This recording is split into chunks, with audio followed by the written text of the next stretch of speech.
Yeah, enough talk here. You know what I'm saying? Interview, y'all know. Shit, we got rose-colored glasses. Yeah. Rose. Hey man, so go ahead and you. Hey, you know what I'm saying? The whole shit. That's a sharp looking hoodie right here. Yeah. Come on now. Okay. We don't play in this bitch. So shit, I'm gonna have y'all introduce yourself individually, starting from brother on the left. It was good. I'm TMTM, part of Rose Colors Collective. I'm an artist. Okay. These my people here. Okay. And we got the producer. DeanoBeatz. Been making beats for like 2 years. Been a part of this thing for like about a year. Okay. Honestly, but these are my guys, man. Okay. Yes, sir. Then we got the man in the hoodie with the rose. Well, it's two people, but yeah. Yes, sir. Yes, sir. My name is Super. I'm the manager of Rose Colored Glasses. Okay. We've been doing this shit for 4 years at this point. Okay. Damn near. Started off in Austin. Okay. Now we in Houston. Bring that shit back to Houston. Back to our home city. You know what I'm saying? To the H, baby. Then we got last but not least, man. Last but not least, I'm SeyiiRose, artist, producer, My brother. engineer, Yeah. billionaire, playboy, philanthropist. I'm gonna say all in one. Let's say here all in one, man. Everything. All in one, man. But yeah, man, let's get into like I had asked y'all off camera. Y'all a group? Y'all not a rap group or anything. Y'all just like how you explain it. So yeah, we not a group. We're a collective. Yeah. A collective of creatives. Okay. All under one umbrella. Okay. But we do collaborate a lot, cause we feel like we got the best that's out there. So why venture out anywhere else? Okay, man. With you, so let them know where you from, man. Like, where you from? Born and raised in Houston. Okay. My parents are Nigerian immigrants, but I've been in Houston my whole life. Niger is Nigerian Independence Day. Okay. You feel me? Gotta rep that shit. Rep that shit to the death of me, you feel me? But yeah, I'm from Houston, born and raised. Yeah, I'm H-Town nigga. Okay, so where you from, man? Same place, baby. H-Town. Yeah. Born and raised here. Parents are Indian. Okay. Yeah, we diverse. Diverse in this bitch. Hey, people know Texas for real, one diverse, man. Yeah. So the beat maker, man, where you from, man? Let them know where you from. From the H2, baby. Born and raised. Talking about descent, I'm as white as it gets. Hey. Like Scottish and Italian, I don't know what's whiter than that. Yeah. From Houston, though. Very cultured, though. Very cultured. Okay, TMTM, man. TMTM, man. TMTM, my bad. New York. Yeah. I moved out here to Houston. Okay. When I was young, so I'm really from Houston. Like I lived all over. Lived in Cypress, lived in Acres Homes, lived Third Ward. Okay. I mean, I lived Spring Branch. Like it's been all over. I love Houston. Like Hold on, let me pause you, bro. Like the only time he has a New York accent is when he says he's from New York. I ain't gonna lie. He said that. Like, I ain't gonna lie. I noticed that. I promise. Everything else is just like Southern shit. I swear. Like, I mean, I eat chicken, nigga. You know what I'm saying? I ain't gonna lie. People know Houston, Texas is known, but Houston known for adopting people. You know what I'm saying? So you part of the culture, man. We got Nigerian color. I mean, we got Louisiana. Yeah, on God, that's what I'm saying. It's a lot of people out here, man. We about to get a whole bunch of Haitians now. Same. You know what I'm saying? Like, 13,000, they said. Big booties. Nigga said, what's it called? Juve finna go crazy. Oh my God. I ain't gonna lie. You're right. You're right. Hey, so, man, the manager, man. So what made you wanna, you know what I'm saying, hold the position of, or, of being a manager for, the team? It's actually a crazy story. Like, we started this shit in a college room. Okay. Like, we were living together. Apartment, yeah. Apartment. Like, he started making beats, and I was living with him. Okay. And then, the longer it got, I just got more and more absorbed into the music, and he was honestly making some crazy ass shit even back then. Like, all of his music was just different. Okay. From the beginning, the first song I heard from him, his music was just different.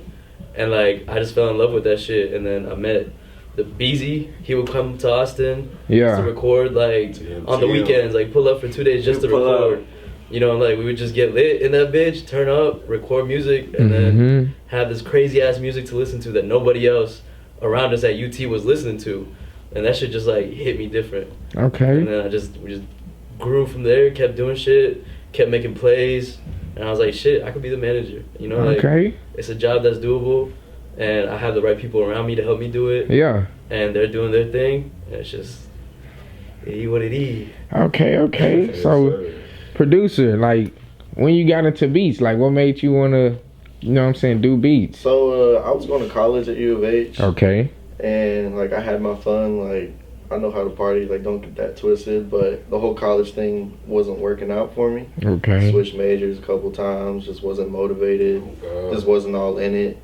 And like I've always been musically inclined, just been around it, was just raised on it, played guitar, just fiddled with some stuff here and there. So like I've always had like that ability. And music's always been the thing for me where like no matter what mood I'm in, like there's a song for it. Like I've went through some dark times, which everyone has, but like the only thing that got me through it was music. Especially when I'm alone, you know? So I just started watching tutorials on YouTube, like damn, like this shit don't look that hard. Slowly invested in all the equipment. And like I said, I've only been like at this for like 2 years maybe. But like I'm telling you, like I'm nice with it. Like, I dedicated. Young prodigy. Nice. Young prodigy. Like I dedicated just day after day, like learning. I met these guys like a year into like me doing this. Yeah. And like we just hit it off immediately. Like as a like a guy who produces and doesn't like rap or sing, like you just want to make good shit and find people to hop on it. Like that's like all the battle right there, finding the right people, getting it out there. But I mean, once I met them, we started making music. They helped me release the tape of my own, just pretty much them on it the whole time. Okay. But it's just like I feel like at this point, like I've known these guys for like years. Really though. Like I'm just now getting Snapchat memories of like when I was first meeting them like a year ago. Yeah. Damn, like it's only been a year. Like, for real. I see these guys at least like 3-4 times a week. And if we don't, it's like, what are we doing? Like, you know. Yeah. So like during that pandemic, it was like 6 days a week. Nah, yeah. Oh god. Once music like crazy. Once I got on the roll with it, bro, like I found these guys, like they keep me motivated to make more beats. As I do to them with my beats, they just keep rapping. And like we're making big things happen, man. Okay. Like, the best decision I've ever made for sure. For real. Okay, man. Yeah. Bro's way. So TMTM, man, like tell me about, you know what I'm saying, the you was in New York when you was like your childhood time? Yeah, so when I was 9, I moved over here. Okay. I moved here on July 4th, which is so crazy because in New York you can't do no fireworks. Damn. So I moved here on July 4th, like in front of the, like, you know, I had good neighborhoods. They was like, yo, you want to do fireworks? You're like, what is that? I'm like, what? I shoot the Roman candle back at myself, like stupid. Like, but, like, no, so they hold on. So they don't even sell fireworks. Like you ain't never seen fireworks. You just heard of them. Buildings is too close. Like, that's true. Nah, that's true. They'll do it in one spot, but they won't let anybody else like buy them. Okay. Do it by yourself. So like we see it at the Yankees. It'll be at an event. Okay, yeah. You might see it at like an amusement park or something, but you're not gonna see it in the neighborhood. Just everybody doing fireworks. So we moved out here. It's like Texas culture just hit me right away. Like right away, it's just good people, good vibes, like good energy. Ever since I moved here, of course you're gonna have some snakes here and there, but like, you know, it's snakes out here in Texas, literally. Rattlesnakes, all different type of reptiles out here. New York got rats, but Texas got snakes. Hey. You gotta maneuver. Oh God! I feel like God just had me in the right place, moving me from New York to Texas and meeting these people. Because I mean, I feel like just life just changed. Like, I mean, really from just having those snakes around you to having people really grow. I feel like we just grew like the roses. Like, man, some roses, a real deal. Bro, this is crazy metaphors. Hey, now for real. Nah, for real. Hey, Texas soil something different too. So even how you said that shit do grow different out here. Grow that bitch in Texas. Right next to them blue bonnets.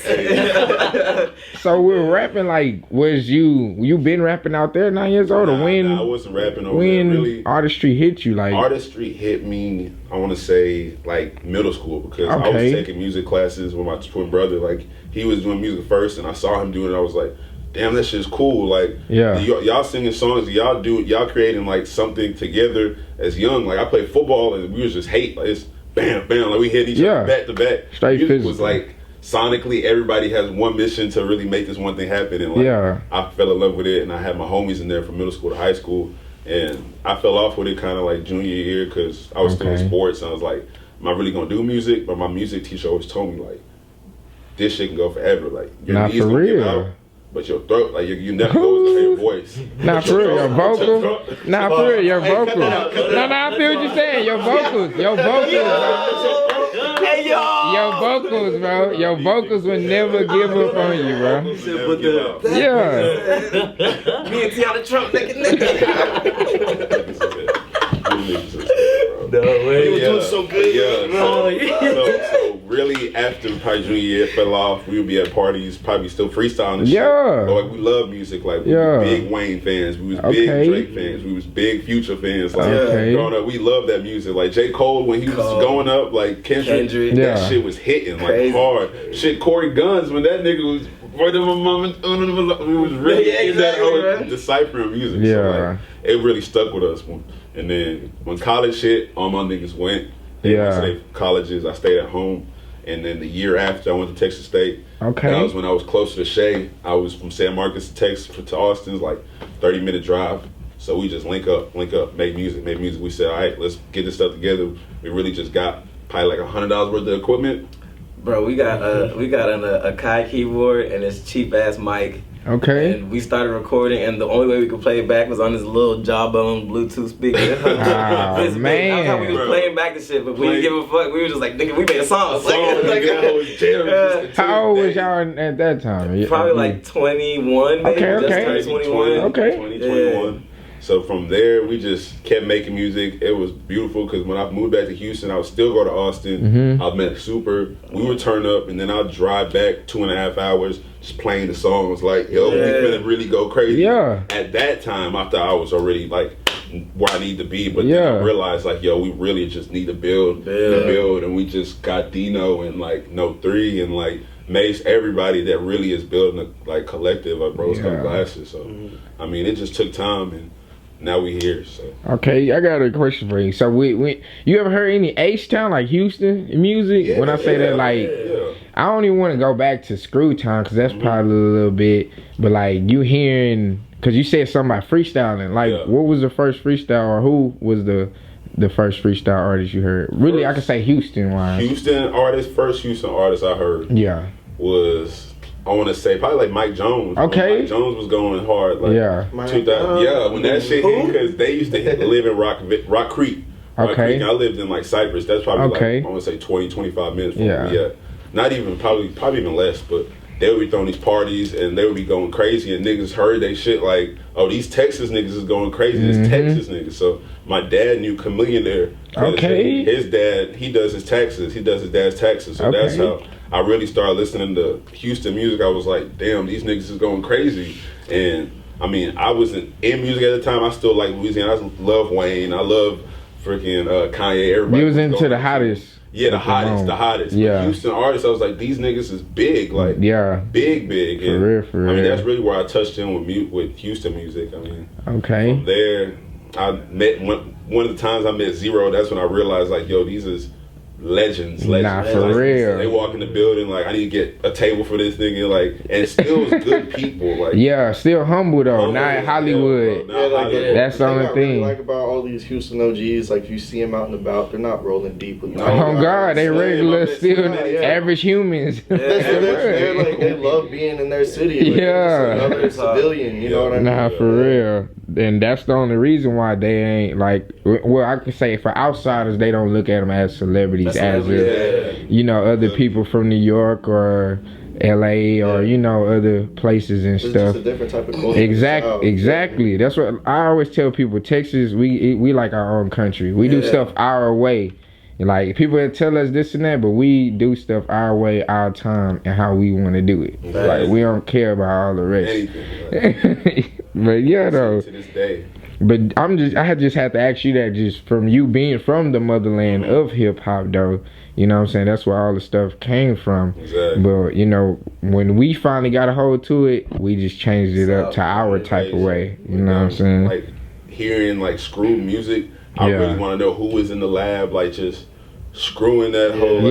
Like DJ Screw. Like, that's crazy. Like, that's really nuts to really just make a whole culture change. Oh, like God. It's a different sound. And that was all off of just regular, just vibing. Like how I'm sure y'all had y'all freestyle sessions at the lunch table, this and that. Yeah. That was that, but that was in their basement, you know what I'm saying? Screw basement type stuff, and they were just regular average vibing. I think that's what really made us want to be like our own sound. Like, we seen them, and like a lot of people say, so you from Texas, you got to be Screw.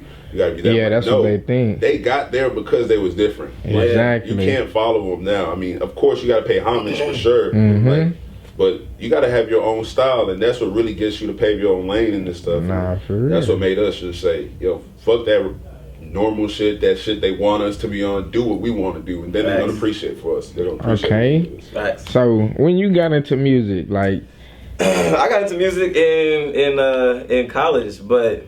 Like Beezy said, I mean, music was something that I always wanted to do. And like when I was young, like middle school, me and my cousins, my mom bought me a laptop when I was like real, like I want to say like 11 years old. And that's when like FL had just came out. And that's when T-Pain was going crazy, right? So I'm a computer nigga. I was all in the computer, and I was like, I gotta figure out how to get this auto-tune. I just want to hear my voice on some auto-tune. So I downloaded FL. And I was like, what the hell is this? Like, FL to a 12-year-old is like... Hey, nah, for real. Crazy, you know? But it took me like a week to figure out how to like record my voice with auto-tune. And I was like, that's it? Like, because I didn't know how to make music. I didn't know how to make the beats or nothing. I just wanted to record my voice.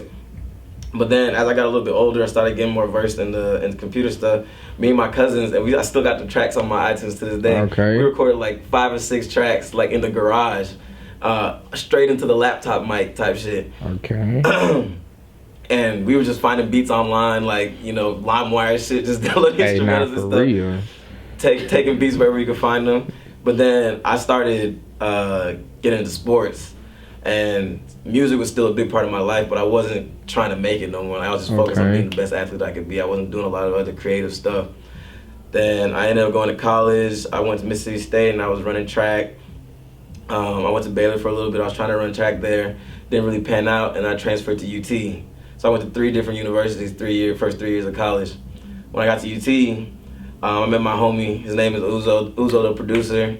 One of the coldest producers. He's from Dallas. One of the coldest producers. Like, that nigga's nice. But he's also one of my good friends, like my big brother. And I remember we would be turning up. He had I think it was his birthday party at his crib. And I got fucked up, so I ended up staying the night over there because like couldn't get home. Woke up in the morning and he on the keys playing beats. I had never been inside his room before. I walk in the room, whole setup, producer setup. I said, yo, bro, I'm still drunk. I'm like, yo, bro, yo, I've been wanting to produce my whole life. I'm gonna bring my hard drive next time I pull up. Give me all the programs. You don't have to teach me nothing. You don't have to show me nothing. Don't tell me nothing about it. But I'm gonna figure this shit out myself. I just never had access to the technology. So that was your first time seeing actual real studio or build? Like the setup for people. The first time I saw it was in college.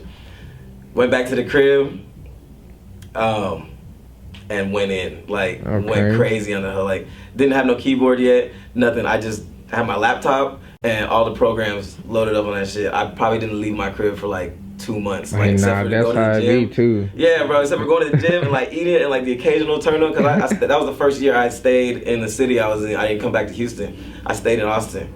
Was just in the crib working like beat trash, fucking toss it. Beat trash got a little bit better, toss it. YouTube videos, need more tutorials. Okay, that's how you do this, that's how you do that. Came back, not toss it. We're just working. 2 months passed, literally, I was just working on that. And I finally felt like I had something. And in that time, Bees was still pulling up with like the kind of, some beats I would make, and I'd be like, I mean, it's cool. Bees was pulling up, we had started buying the equipment and everything, we was recording, but still I was just in my room trying to figure that shit out. And then, I started making songs, and so me and him, and he's another part of Rose Colored Glasses, we have a homie named Mason, and we all kind of became friends organically just being at UT. Mason was like the only person I would show my music to at the time. Like even when I started making beats, I was like, yo bro, like I'm making beats now, like tell me how you think, and he would give me like his honest opinion. He's real critical. He's a creator too. He's a director, film director, visual artist, graphic designer. He do all that. So he's real critical with art. He's the only person I would show my music to, and I'm not sensitive, but niggas give me feedback and I'll be like, nah, but you're not listening right. Nah, for real. That's like that. So, but nah, that's so that's how I started to get into music. But like, it was something that I always wanted to do. And once I had access to just even be able to create sounds for myself, shit took off. Like I haven't stopped. I literally haven't stopped. So I ain't taking I haven't taken a break from it. Like it's all I do. Now I see. I saw on YouTube y'all got stuff from 2 years. Well, yeah, y'all said about like 2 years in it. So like, I saw, y'all had some stuff. Even the recent stuff I saw also. Yeah. Heck yeah. But like, how many tracks y'all can say y'all? Well, I don't even want y'all to break down all of those, but. What's the upcoming or the current work that y'all have, like, to let the people know? So as far as everything that I have out right now, like tapes or whatnot. Yeah, I probably got like 5 tapes out. Okay. Like 100 singles. Okay. Like so how many you can say you got? I've got one. I had one tape out that I put out. It was just a little starter tape, maybe like a mixtape, I'll call it. That I had put out first, and I took it off. People had it for about a year. They loved it, but I didn't feel like I put the work all the way into it as not as in my art, but I feel like I could have made it mixed better. I could have mastered it better. Like, so you got more that you upcoming? Yeah, right now I got my tape coming. We just released a tape called Omen. It's an EP, Omen EP. Collective of rose-colored glasses on the tape, a little 5-song EP. You can get it on Apple Music, Spotify, SoundCloud, everywhere right now. Yeah. But then my tape coming, TBH. I don't want to give you the actual. Nah, you ain't gotta. Just give them a little brief. Give them a little sample. Just let them know or aware that you know what I'm saying. Shout out No 3. All the masters is done. Everything is done. The video, everything is done. I mean, we just making a strategical move, and when we gonna drop the bomb on y'all. So so that's when it's coming. Let's get into the Texas questions, man. Like I always ask everybody these. So like y'all top 5 Texas artists, y'all can say favorite artists. I want to get with you first. Yeah. You want my top 5? Or everybody collected? My top 5 from right now. Now. I'm going for sure number 1 Sauce Walker. Like, Sauce Walker is his own. And he go up to my city. You really be listening then. And still do it could be old and new also. Old and new. For Sauce sure. Walker. As well as Zero. Like I go back and listen to Zero stuff, and I'm like, man, this nigga been going crazy with the tapes, just back to back, still going. Like one of the few people from back then that's still going hard right now. Like, will still shut out a concert right now. People still want to hear him all the time. Like who else? Slim was a big. Slim really like was big to me because I'm tall. Like I got braids. That nigga just kind of like. I was like, damn, that nigga is a live nigga for like doing what he did from back the day all the way to now, and still be in the club singing, still Sugar Daddy Slim, still doing his thing. So I want to do something like that as well. But three other artists, I would say. The other Travis, 2. Don Toliver. Hey, Don Toliver from ALIEF. Like he went to school with me, man. And it's crazy to see like him what he became now. Bro. Like it's crazy. Shout out to Don, see him in the clubs and like just walk through with not like the same clothes with the same style. Like I just knew it was him. I was like, that's Don. Like he would come in, go to his DJ McDaniels, and like they would shut that shit out playing that back end. I pulled up and all that shit. Like we was going crazy, and the next thing he gets signed, he goes, man, like, big. I ain't gonna lie, proud of. Like I say, if y'all saw who. Like how I saw who he was in childhood and high school. We went to Hastings High School, graduated 2010. Man, from that to now, like I'm like super shocked and proud for real. And it just makes me know that it can happen. Yeah, it's possible. I saw him do it, and it wasn't just the regular Houston sound. It was his own sound. His sound. And everybody gravitated to it. Like I've seen it first time in the club, like before it was big, and everybody was like, this is different, and I'm gonna fuck with it. And that's when I was like, you can make that shit happen. So who you say your top 5? So my top 5 is really gonna reflect like the type of artist I am too. Growing up, even though I was in Houston, I wasn't exposed to a lot of the OG Houston artists until like I was like damn near high school, you know?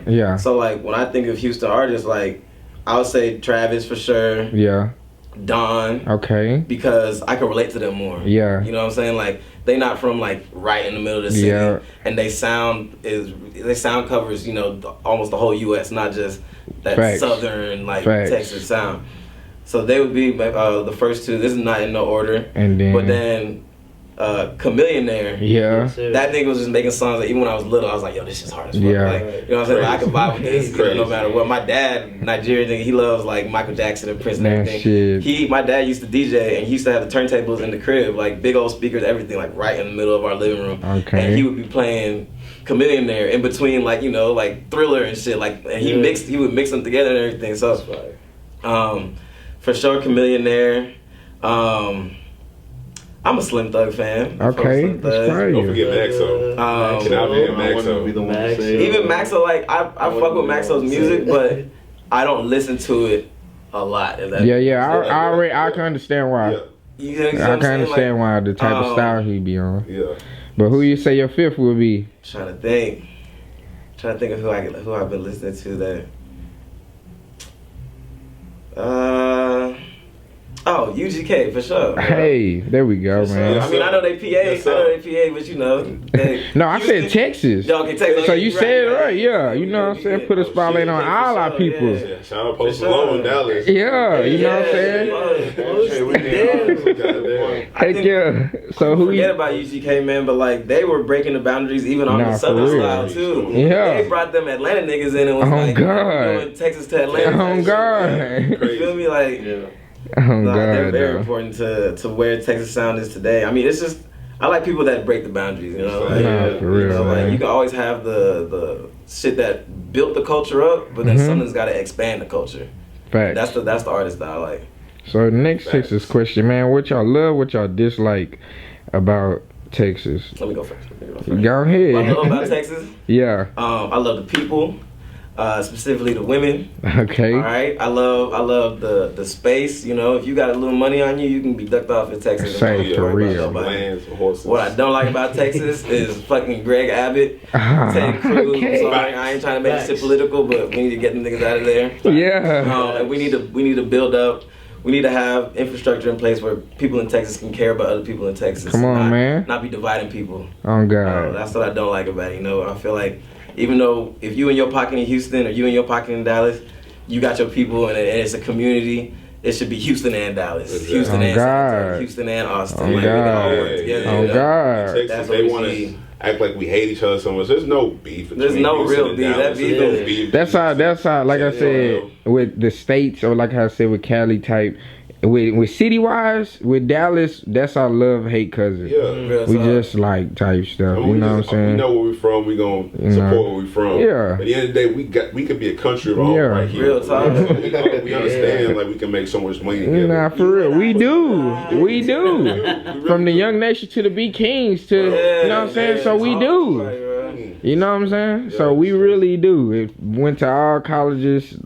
You know what I'm saying? Rock them out, all that type. But, you know, we got our time where we ain't talking to them or we ain't feeling them right now type. You know what I'm saying? Any relationship or whatever. They always come back.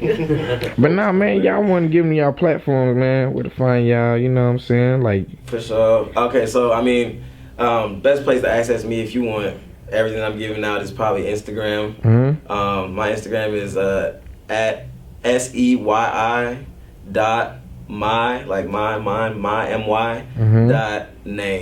Okay. All right, say my name. And that's say Google. My name, say my they name. Can Google that. You feel me? And then on my music on Spotify and Apple Music is SeyiiRose, and that's spelled SEYI, one more I, and then Rose. Okay. SeyiiRose. Okay. So, man. it's on everything. My shit's on literally on everything. Make sure that Apple Music. Pay for that. Hey. Yeah, Beezy. Spotify, Apple Music, all that is going to be TMBeezy. Okay. This next tape I'm dropping is going to be under TMTM, so just wait for the change. You're going to see it in my social media, so don't worry about it. Just click the link, you're going to find me. So, you know. Okay. Where they can get the beats, man, you know what I'm saying? Hit you, you know what I'm saying? All that. Yeah. So I made this hoe back in middle school. It's DMVC, but it's DMAC with the upside down A. Okay. So it just kind of stuck. I thought it looked cool. Nice little aesthetic. You know? Gotta be different, you know what I'm saying? That's Texas for them. Everything I wanted to do with my name was already taken, and I didn't want to put like 4 like letters of one word or anything like that. Man, so you give me to them one more time for just in case they be lost. At DMVC_. Yeah, man. Hit him for the beats. So hit me on the DM. I got one tape under my own name, just a producer tape on all platforms. Dean's List Volume 1, Life is Roses. That's just under my artist name, DeanoBeatz with a Z. But yeah, simple. Nothing crazy. Glad to be a part of it. Okay, man. When can I hit the manager at, man? Hey, our bookings are always open 24/7, night or day. You know, follow me on Instagram at superfreshcookies, like the weed. Okay. Yes, oh, I get it now. Yeah.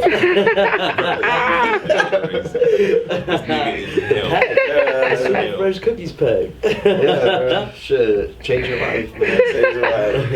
New pack. But yeah, man, they can hit you. You know what I'm saying? Yeah. Like, give them to them one more time, man. At super fresh cookies on Instagram. Okay. Yeah. So y'all can hit them up. Y'all want to reach. Y'all want to link. You know what I'm saying? We also have a group page called Rose-colored glasses. Yeah. And the glasses, the A's of V. And y'all can get the merch type stuff. Like, y'all got merch for... We got shirts out right now. Just keep up with the group type shirts out. Yeah, they can keep up with the all-in-one. We got a white shirt, a black shirt, black and red shirt. Yeah, and we about to have some sweatpants coming up for his tape, too. Okay. Say, man, y'all tap in. Album on the way. Him. Yeah, y'all tap in, man. Rose-colored glasses, man. For real, straight. Big Rose, you feel me? Diverse, different, you know what I'm saying? Unique, all that type. Like, they got it, man. Y'all got them, see them on YouTube. You're gonna see the different styles, all that type of shit, man. All I will say is everything that's out right now ain't shit. Don't compare to what we ain't shit, bro. Like, I would say as a collective group, roughly like about 175 songs we're sitting on. Yeah. So it's coming. Like, we're excited about it for sure. Say, man. This shit gets out. This shit gets out. Yeah, man. Yeah, I tap in with them, man, all the way, man. Rose-colored glasses, man. That's enough talk for them boys. Enough talk. Shout out your boys. Yes, sir. Appreciate you, man. Thank you, man.